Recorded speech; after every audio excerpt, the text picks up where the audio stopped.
நம்மலாம் காலைல எந்திரிச்சோடனே பல்லு தேய்ச்சு குளிக்கிறோமோ இல்லையோ, ஆனா ஆளுக்கு ஒரு ஃபோனை கையில எடுத்துட்டு வாட்ஸ்அப்ல ஸ்டேட்டஸ் போடுறது, எஃபில ஸ்டோரி போடுறதுன்னு இருக்கும். அட நிறுத்துடா டேய், நான் வரும்போதே தம்ப்நெயில பார்த்து தான் வந்திருக்கேன். அதனால நீ என்ன சொல்ல வரியா, சீக்கிரமா சொல்லு அப்படின்னு நீங்க நினைப்பீங்க. ஸோ அதனால இந்த முக்கியமான இன்ட்ரோலாம் நான் கொடுக்காம நான் என்ன சொல்ல வரேனோ அதை மட்டும் சொல்லிடுறேன். இதை விட எக்கச்சக்கமான விஷயமெல்லாம் எனக்கு தெரியும். சுருக்கமா சொல்ல போனா நான் ஒரு அறிவியல் புஸ்தகம் மாதிரி. அதை திறந்து நீங்க உள்ள பாத்தீங்கன்னா கரையா அரிச்சிருக்கா சார். ஃபர்ஸ்ட் நம்ம கூகுள் சர்ச் இன்ஜின் எப்படியா இருக்காது அப்படின்னு தெரிஞ்சுக்கிறதுக்கு முன்னாடி ஒரு எக்ஸாம்பிள் மாதிரி பார்த்துடலாம். இப்போ நீங்கள் ஒரு லைப்ரரி போறீங்க அப்படின்னு வச்சுக்கலாம்.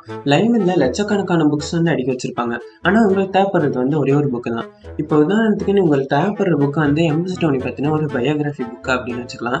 இப்போ நீங்கள் அந்த புக்கை எப்படி கண்டுபிடிப்பீங்க? நீங்கள் கண்டிப்பாக அந்த லைப்ரரியில் இருக்க மொத்த புக்கையும் தேடி பார்த்து அந்த ஒரு புக்கை கண்டுபிடிக்க மாட்டீங்க. நீங்கள் என்ன பண்ணுவீங்கன்னா, எப்போவுமே லைப்ரரியில் குக்கிங் தனியாக ஒரு செக்ஷன், ஸ்போர்ட்ஸுக்கு தனியாக ஒரு செக்ஷன், அதுக்கப்புறம் ஸ்டடீஸ்க்குன்னு தனியாக ஒரு செக்ஷன் இருக்கும். நீங்கள் என்ன பண்ணுவீங்க, டோனி வந்து ஒரு ஸ்போர்ட்ஸ் மேனு உங்களுக்கு எல்லாருக்குமே தெரியும். ஸோ அதனால் நீங்கள் வந்து ஸ்போர்ட்ஸ் செக்ஷன் போவீங்க. அங்கே போயிட்டோன்னே ஸ்போர்ட்ஸ்லேயும் நிறைய இருக்குமே, ஹாக்கி இருக்கும், ஃபுட்பால் இருக்கும், கிரிக்கெட் இருக்கும். ஆனால் எம்எஸ் டோனி வந்து கிரிக்கெட் மேனுன்னு உங்களுக்கு நல்லா தெரியும். அதனால் நீங்கள் கிரிக்கெட் இருக்க பிளாக்குக்கு போவீங்க. இப்போ அந்த பிளாக்ல ஒரு 10 புக்கு இருந்ததுன்னா அந்த 10 புக்கை தேடி பார்த்து உங்களுக்கு தேவையான புக்கை எடுத்துக்கலாம். இப்போது நீங்கள் அந்த 1,00,000 புக்கில் இருந்து எதுவுமே தேட தேவையில்ல. அந்த பிளாக்ல இருக்க வெறும் 10 புக்கை தேடினாலே போதும், உங்களுக்கு தேவையான புக்கு கிடைச்சிடும். இதே மாதிரி தாங்க கூகுளும் வேலை செய்யுது. என்ன, இங்கே லட்சக்கணக்கில் புக் இருக்கும், ஆனால் கூகுளில் கோடிக்கணக்கான வெப்சைட்ஸ் இருக்கும். ஆனால் இதில் இன்னொரு வித்தியாசம் அப்படின்னு பார்த்தீங்கன்னா, லைப்ரரியில் வந்து குக்கிங் தனியாக ஒரு செக்ஷன், ஸ்போர்ட்ஸுக்கு தனியாக ஒரு செக்ஷன், அது மாதிரி மேனுவலாக செக்ஷனாக பிரிச்சு வைப்பாங்க. ஆனால் கூகுளில் அப்படி பண்ண முடியாது. அதனால கூகுள் என்ன பண்ணுறாங்க அப்படின்னு பார்த்தீங்கன்னா, ஸ்பைடர்ஸ், இண்டெக்ஸிங், அதுக்கப்புறம் ரேங்கிங், இது மாதிரி 3 மெத்தடை வந்து கொண்டு வராங்க கூகுளில். இந்த 3 மெத்தட் என்னது அப்படின்றத இப்போ பார்த்துக்கலாம். இப்போ உதாரணத்துக்கு வந்து நான் கூகுளில் சர்ச் பண்ணுற பாருங்க, ஹவு டு ஸ்டடி வெல் அப்படின்னு நான் கூகுளில் சர்ச் பண்ணேன்னா, இந்த ஸ்பைடர்ஸ் அப்படின்ற சாஃப்ட்வேர் வந்து என்ன பண்ண அப்படின்னு பார்த்தீங்கன்னா, ஸ்டடி வெல் இந்த 2 வேர்டை மட்டும் மெயின் வேர்டாக எடுத்துக்கிட்டு எந்தெந்த வெப்சைட்லலாம் இந்த வேர்டு வந்து அதிகமாக இருக்கோ அந்த வெப்சைட்லாம் கலெக்ட் பண்ணி இண்டெக்ஸ் அப்படின்ற இன்னும் சாஃப்ட்வேர் வந்து அனுப்பும். அப்புறம் இந்த ஹவு டு அந்த 2 வேர்டையும் எடுக்காதா அப்படின்னு கேட்டிங்கன்னா கண்டிப்பாக எடுக்காது. அது ஏன் அப்படின்னு பார்த்தீங்கன்னா, இந்த ஹவுக்கும் டூவுக்கும் எந்த ஒரு மீனிங்கும் இருக்காது. ஸோ மீனிங்கே இல்லாத ஒரு வேர்டை எப்பவுமே இந்த ஸ்பைடர் சாஃப்ட்வேர் வந்து எடுக்காது. இப்போ இந்த இண்டெக்ஸ் சாஃப்ட்வேர் என்ன பண்ண அப்படின்னு பார்த்தீங்கன்னா, எல்லா வெப்சைட்டுக்கும் இண்டெக்ஸ் மாதிரி ஒன்று கொடுக்கும். அது என்னது அப்படின்னு பார்த்தீங்கன்னா, அந்த வெப்சைட்ல என்ன சொல்ல வராங்களோ அதை சுருக்கமாக இந்த டைட்டிலுக்கு கீழே இந்த இண்டெக்ஸ் வந்து கொண்டு வரும். இப்போ இந்த எல்லா வெப்சைட்டும் எங்கே போகும் அப்படின்னு பார்த்தீங்கன்னா, ரேங்கிங் அப்படின்ற ஒரு மெத்தடுக்கு போகும். இங்கே தாங்க மெயினான விஷயமே நடக்கும். அப்படி இந்த ரேங்கிங் மெத்தட் என்ன பண்ணுது அப்படின்னு பார்த்தீங்கன்னா, எந்த வெப்சைட்டை யார் அதிகமாக பார்த்துருக்காங்களோ அந்த வெப்சைட்டை தான் ஃபஸ்ட்டு நம்மளுக்கு காட்டும். அதுக்கப்புறம் தான் மற்ற வெப்சைட்லாம் காட்டும்.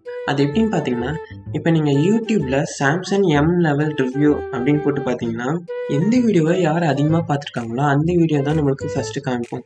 அதுக்கப்புறம் தான் அடுத்தடுத்த வீடியோலாம் நம்மளுக்கு தொடர்ந்து காமிச்சிக்கிட்டே இருக்கும்.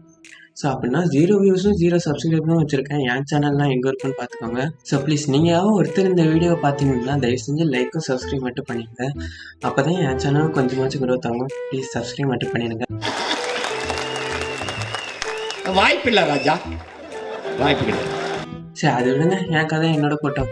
இதே மாதிரி தாங்க அந்த ரேங்கிங் மெத்தட் என்ன பண்ண அப்படின்னு பார்த்தீங்கன்னா, எல்லா வெப்சைட்டுக்கும் ஒரு ரேங்க் மாதிரி கொடுக்கும். எந்த வெப்சைட் ஃபர்ஸ்ட் வரணும், எந்த வெப்சைட் வந்து லாஸ்ட்டில் போகணும், அது மாதிரி. ஸோ அதனால தான் நம்ம கூகுளில் என்ன சர்ச் பண்ணாலும் நம்ம ஃபஸ்ட்டு ஒரு வெப்சைட்டை தான் கிளிக் பண்ணி உள்ளே போவோம். ஸோ இதனால தான் நிறைய பேர் கீழே வந்து பார்த்தீங்கன்னா இந்த மோர் ரிசல்ட்ஸ் அப்படின்றதுக்குள்ள நம்ம போயிருக்கவே மாட்டோம். இந்த ஒரு மெத்தட் மற்ற சர்ச் இன்ஜினில் இல்லாதனால தான் கூகுள் இப்போ வரைக்கும் நம்பர் 1 பொசிஷனில் இருக்குது. இதில் இன்னொரு விஷயமும் கூட இருக்குது. நம்ம கூகுள் தெரிஞ்ச லாங்குவேஜான இங்கிலீஷில் மட்டும்தான் நம்ம பேசணும். ஏன்னா கூகுளில் இருக்க மோஸ்ட் ஆஃப் தி வெப்சைட் எல்லாமே இங்கிலீஷில் தான் இருக்குன்றதுனால நம்ம இங்கிலீஷில் சர்ச் பண்ணால் மட்டும்தான் கூகுள் வந்து நமக்கு ரிசல்ட்ஸை காமிக்கும். இதுவே நம்ம மற்ற லாங்குவேஜில் சர்ச் பண்ணி பார்த்தோம்னா அது நம்மளுக்கு ரிசல்ட்ஸை காமிக்காது. இப்போ உதாரணத்துக்கு நான் கூகுளில் டைப் பண்ணுற பாருங்க, கூகுள் என் லேப்டாப் ரொம்ப ஹீட் ஆகுது, இதுக்கு என்ன பண்ணலாம் அப்படின்னு நான் சர்ச் பண்ணேன்னா அது ரிசல்ட்ஸை காமிக்காது. அதுக்கு பதிலாக வேற என்னத்தையும் காமிக்கும். இங்கே என்ன நடக்கும் அப்படின்னு பார்த்தீங்கன்னா, நான் டைப் பண்ண அந்த கூகுள் அப்படின்ற அந்த ஒரு வேர்டை மட்டும்தான் அந்த ஸ்பைடர்ஸ் வந்து எடுத்துக்கும். மற்ற எல்லா வேர்டுக்கும் மீனிங் இல்லை அப்படின்னு நினச்சிட்டு அதை விட்டுட்டு போயிடும். ஸோ அதனால தான் இங்கே கீழே பாருங்கள், மிஸ்ஸிங் அப்படின்னு போட்டு நான் என்னெல்லாம் வேர்டெலாம் டைப் பண்ணியிருக்கோனோ அதெல்லாம் அப்படியே அடிச்சு விட்ட மாதிரி இருக்கும். என்னதான் கூகுள் கஷ்டப்பட்டு நம்மளுக்கு தேவையான ரிசல்ட்டை தந்தாலும் நம்மள ஒரு சில பேர் விளையாட்டுத்தனமா என்ன பண்ணுவோம் அப்படின்னு பார்த்தீங்கன்னா, அந்த கூகுள் சர்ச் இன்ஜினே கொண்டு போய் போகிற மாதிரி, சாப்பிட்டியா கூகுள், நல்லா இருக்கியா கூகுள், என் வைஃப் திட்டிகிட்டே இருக்கா, இதுக்கு ஏதாவது ஒரு வழி சொல் கூகுள் அப்படின்னு விளையாட்டுத்தனமாக சர்ச் பண்ணிட்டு இருப்போம். இதெல்லாம் விடுங்க, ஒரு சில பேர் சர்ச் பண்ணுவாங்க பாருங்க,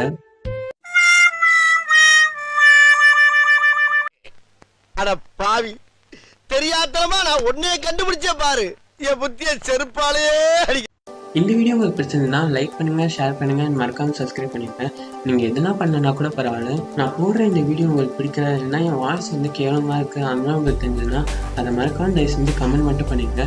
நீங்கள் யாராவது ஒருத்தர் இந்த வீடியோ பார்த்துருந்தா கூட அவங்க தயவு செஞ்சு கமெண்ட் மட்டும் பண்ணுங்கள். ஏன்னா அடுத்தடுத்து நான் போடுற வீடியோ வந்து இதோட குவாலிட்டியாகவும் என் வாய்ஸ் கொஞ்சம் இம்ப்ரூவ் பண்ணுறதுக்கு கொஞ்சம் வசதியாகவும் இருக்கும்.